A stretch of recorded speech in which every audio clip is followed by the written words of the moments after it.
Hello, magandang araw po sa lahat. Nandito po tayo muli sa isang panibagong video vlog. Ayan. Kanina nga pala, hinatid ko si Marcos doon sa kanyang school. Yun po yung araw na kasi huling araw niya to sa exam niya. Pagkatapos po nun, babalik na kami sa Novaliches, Quezon City. At doon na kami mag-stay, no, for the meantime. So, yan. Kaya, so, panoorin po natin kung paano po naglakad. Medyo, po siya, struggle po kasi, may benda po yung, ko ng tuhod ko noon. Medyo masakit.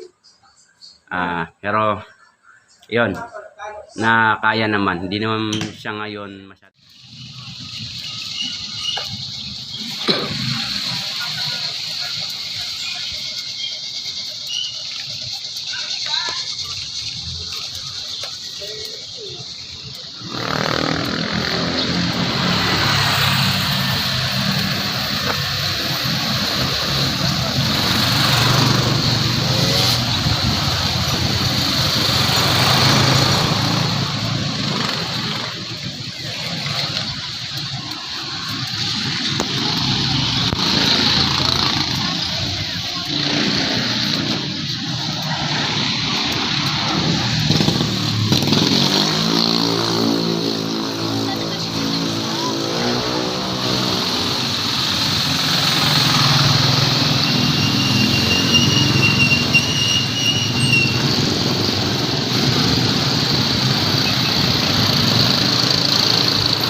Ay, ayan. Oy, sinubukan ko yung yung tuhod ko kung hindi sasakit. Lakad ako mula dun sa school ni Kuya Marcos sa dito. Ito meron siguro mga, hindi ko alam kung meron siyang kilometer. Wala naman siguro. Ako meron siyang kilometer siguro dito. Mula doon sa school ni Kuya Marcos. Ito may mga manaiwan pang mga traffic niya. Kalsada. Pero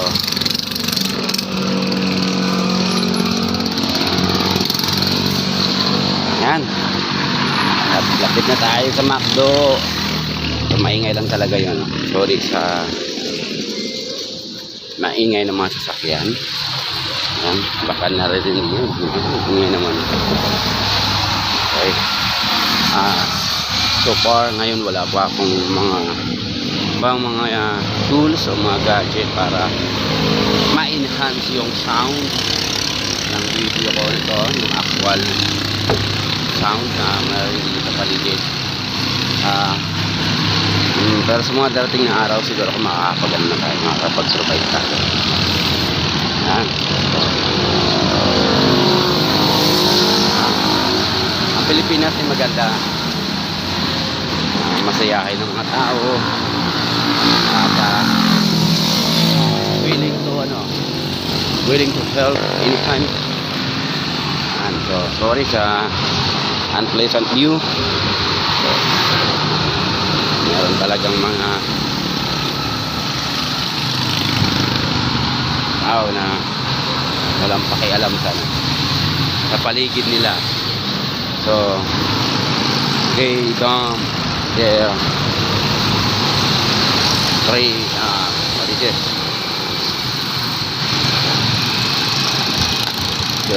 Their trash anywhere they want. So yan, ingay.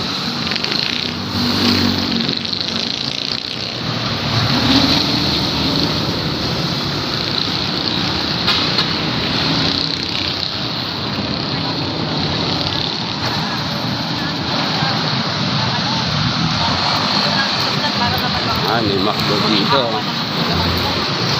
McDo.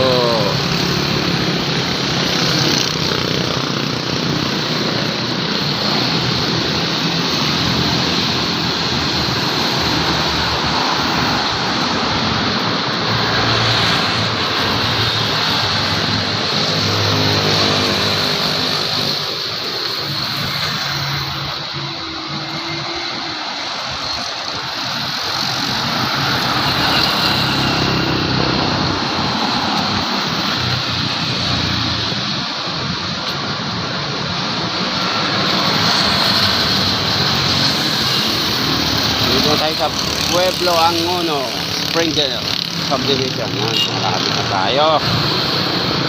Takas. Yan.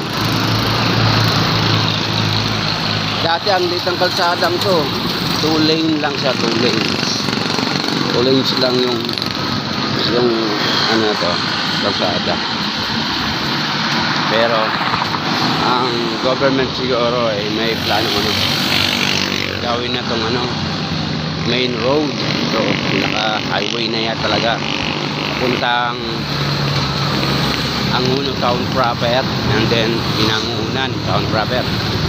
So kakalapit lang kasi yung bayan na yan. Yan, nakita tayo. Medyo okay naman so far, hindi pa sumasakit yung tuhod ko.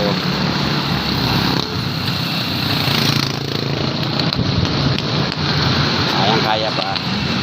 Ngayon po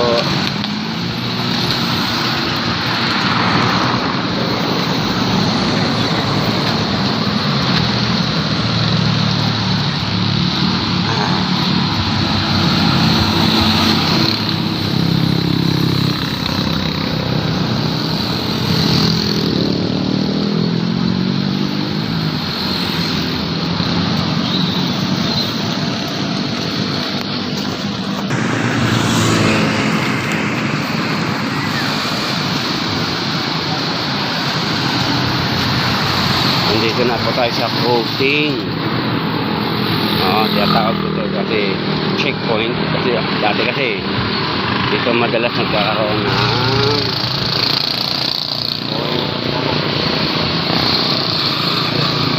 madalas dito may checkpoint. Kaya tinawag yung lugar na ito dito. Itong crossing na to. So, yan.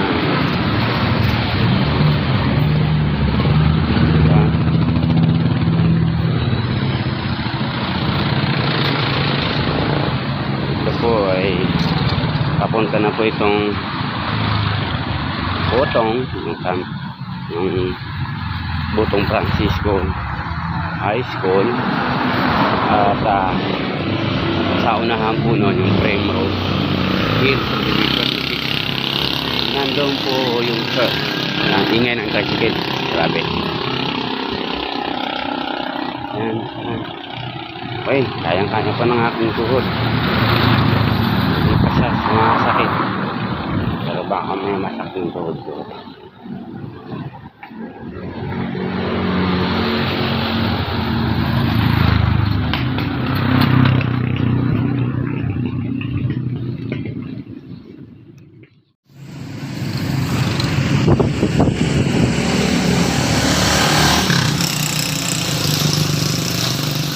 Malamig ang hangin, malamig ang hangin.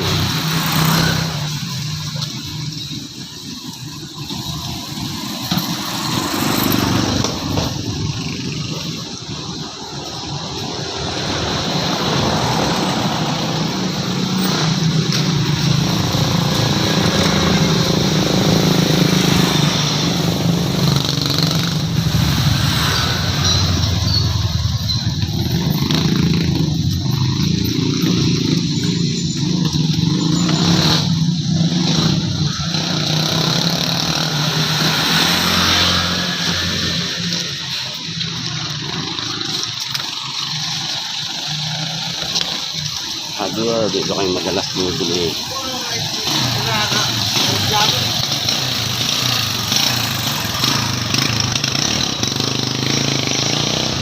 Tingnan ng tricycle. Tingnan, tricycle. Ang layo din pero abot pa rin dito yung ingay ng makina.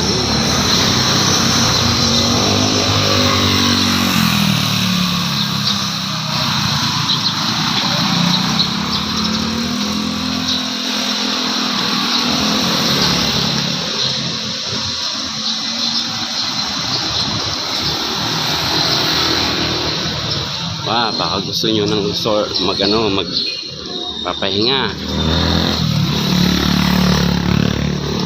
Ito na po yung high school po ito. High school po yan. Botong Francis High School. Parang annex.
Oy. Saan pasok? Catalina. Catalina? Diyan lang. Punta ko yung misis ko. Saan mo kapasok? Hindi. Walang trabaho. Alaga ng bata. Naglakad ka lang din ha. Oo, tama yan.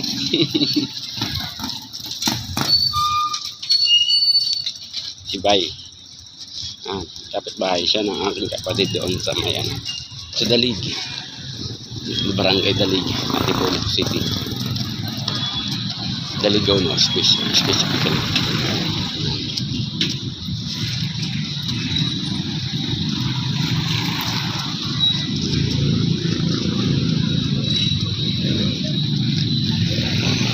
Yan, sa akin po mga subscribers, meron po tayo na ngayon like, share, and subscribe.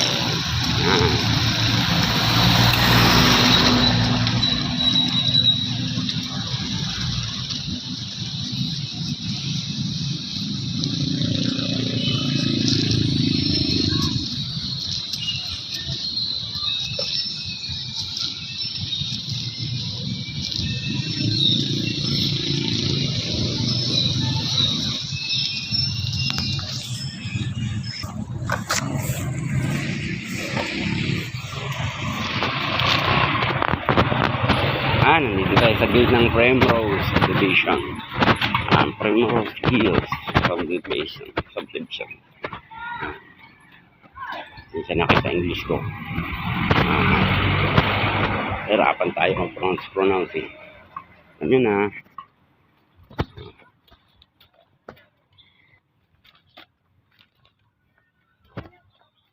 So, malapit na po, kakaliwa po dyan. Doon sa, sa kaotsing puti na yan. Kaliwa po dyan din. Lahat na. Yan, parcel na po ito. Dati nandito yung gift Christian Church. Ngayon, wala na. Hindi ko alam saan siya lumipat. Wala, Pastor Roy.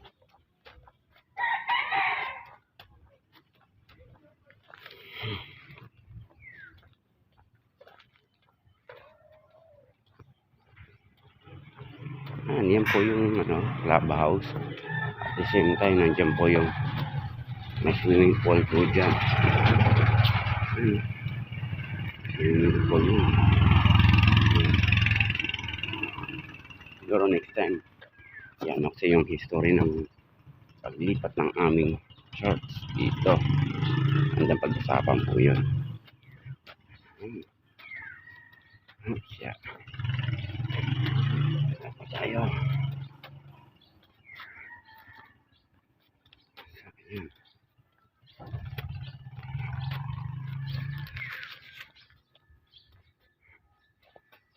Ito po yung church building. Dito kami nag-stay for 4 days.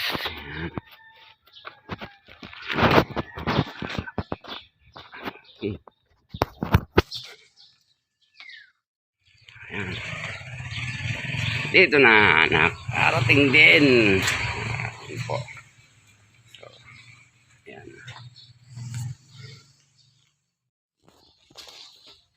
Ayan. Yung church. Namin pong tinagalawan dito po kami. Ayan pa niyang ayusin.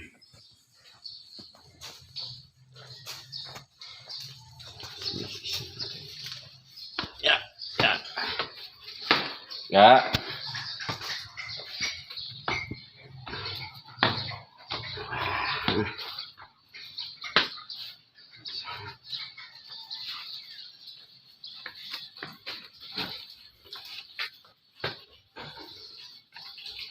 Ay.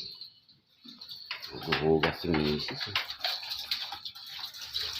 Walang ilaw Hindi ilaw ni misis. Say hi. Hello. Hugas yung misis ko. Sipag yan. Maganda na, masipag ka, matalino. Wala daw sa kanya yung anak namin. Ayan. Okay.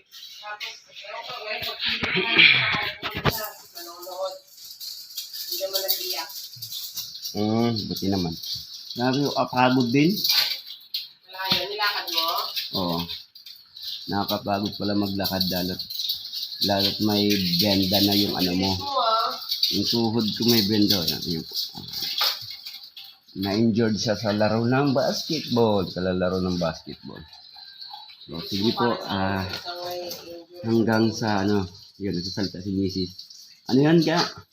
Ang bilis mo para sa isang may injury sa tubo. Ang bilis ko daw. Para sa ay injury. Oras ko alas 7:04. Well mo, dumating kasi kami doon 7:08. 7:08 kami dumating doon. Ano, 7? 08. Ang bilis. 7:11 pala. 7:11. Oh, 7:11. Nakabidyo ka pa? Oo naman, nakabidyo. Ayan. Ayan si Macy's po. Tapos mag-ugas eh. Tapos mo na. Oo na. Gantay na lang yung kasing dun. Maya, banda. Sinamad na. Misis ko. Pahinga dito. Pahinga, dapat ako nagpapahinga tapos ako di nagalun ako. So yan po, salamat po sa panonood ninyo, sa suporta po. Like lang po, share and subscribe po. Maraming salamat po. Hanggang sa muli. Yan.